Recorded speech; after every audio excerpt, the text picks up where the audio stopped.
2 दशक तक विश्व क्रिकेट पर वर्चस्व एकाधिकार। 20वीं सदी के अंतिम और 21वीं शताब्दी के आरंभ की चर्चा कर रहा हूँ मैं आपसे। इस टीम का नाम है ऑस्ट्रेलिया। लगातार 3 विश्व कप जीते जिसने, और लगातार 34 मैचों में अपराजय रही विश्व कप मैचों में। 1987 विश्व कप, 1999 विश्व कप चैंपियन, 2003 विश्व कप चैंपियन, 2007 विश्व कप चैंपियन और 2015 विश्व कप चैंपियन। इसके अलावा जो एक दिवसीय मैचों में जो लगभग इसने 800-850 मैच खेले हैं, उसमें से लगभग 550 मैचों में इसने जीत हासिल की है।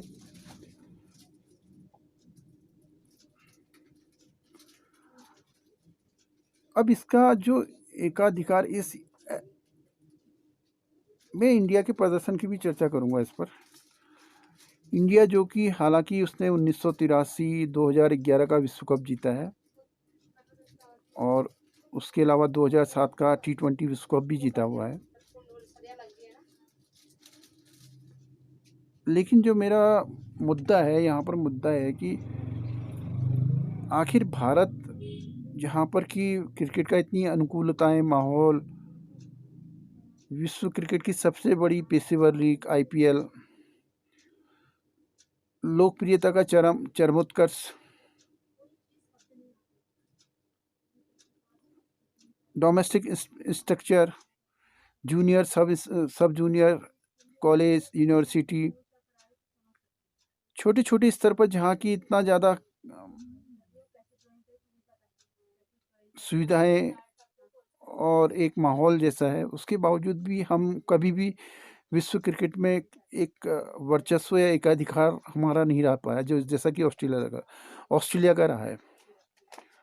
अब ये मैं आपसे क्यों कह रहा हूँ, अब हमारे देश में जो स्थिति क्रिकेट की है, इस हिसाब से हमारा काफ़ी बड़ा वर्चस्व होना चाहिए था, लेकिन कभी भी हमारा ऐसा, जैसे मैं ऑस्ट्रेलिया की बात की, जिक्र किया ऑस्ट्रेलिया का, उसने लगातार 3 विश्व कप जीते और लगातार 34 मैचों, विश्व कप की 34 मैचों में अपराजय रही।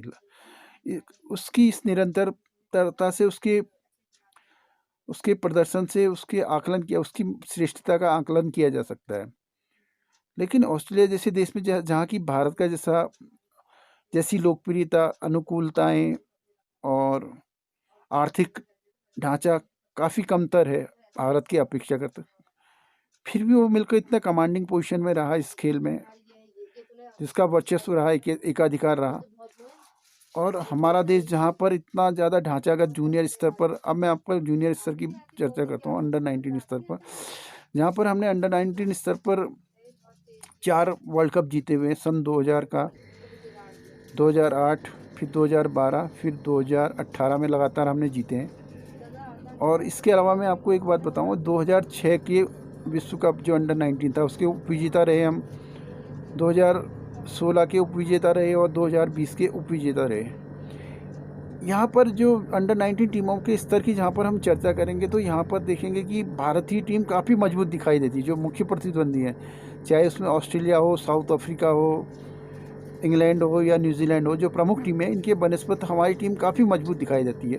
हालांकि हम जैसे 2016 का विश्व कप वेस्ट इंडीज़ के खिलाफ हारे थे, लेकिन इसे उलटफेर कहा जाएगा, क्योंकि जो हमारी टीम थी काफ़ी मजबूत थी। जैसे कभी कभी बहुत सीनियर रैंक की टीम हार जाती है, एक अपसेट होता है, तो हम उसी के हिसाब से इसको लेंगे। इसमें जो हमारा स्तर था काफ़ी ऊंचा रहता था उससे, वेस्ट इंडीज़ की अपेक्षा। और हालिया जो साउथ अफ्रीका में हुआ था 2020 का अंडर 19 विश्व कप, हालांकि हम बांग्लादेश से हार गए थे, लेकिन पूरे लीग मैचों में हमारा प्रदर्शन देखिए तो काफ़ी ज़बरदस्त रहा है। लेकिन वही सीनियर स्तर तक आते आते, जबकि इनका इससे साबित होता है कि जैसे ऑस्ट्रेलिया जैसे मुल्कों का जूनियर स्ट्रक्चर काफ़ी कमतर है हमसे, काफ़ी बुनियादी ढांचा हमसे मजबूत नहीं है। हमारा स्ट्रक्चर, हमारे वहाँ माहौल, अनुकूलताएं काफ़ी ज़्यादा हैं। उसके बावजूद भी, ये सब चीज़ें होने के बावजूद भी, हम कभी भी कमांडिंग पोजीशन में नहीं रहे, इतना लंबा हमारा वर्चस्व नहीं रखा। हालांकि बीच में हमने कुछ सीरीज़ जीते होंगे, लेकिन जो ऑस्ट्रेलिया जैसी परफॉर्मेंस हम नहीं दे पाए। जबकि अनुकूलताएं, और पेशेवराना सभी सब आर्थिक ढांचे सारे जो कंपैरिजन करें और दूसरे माध्यमों से, तो हम लोग काफ़ी आगे थे उनसे, लेकिन उसके बावजूद भी हम कभी भी इस स्तर पर, उनके स्तर पर नहीं पहुंच पाए। तो इसकी वजह आपको क्या लगती है? कमेंट करें, ज़रूर कमेंट करें। धन्यवाद।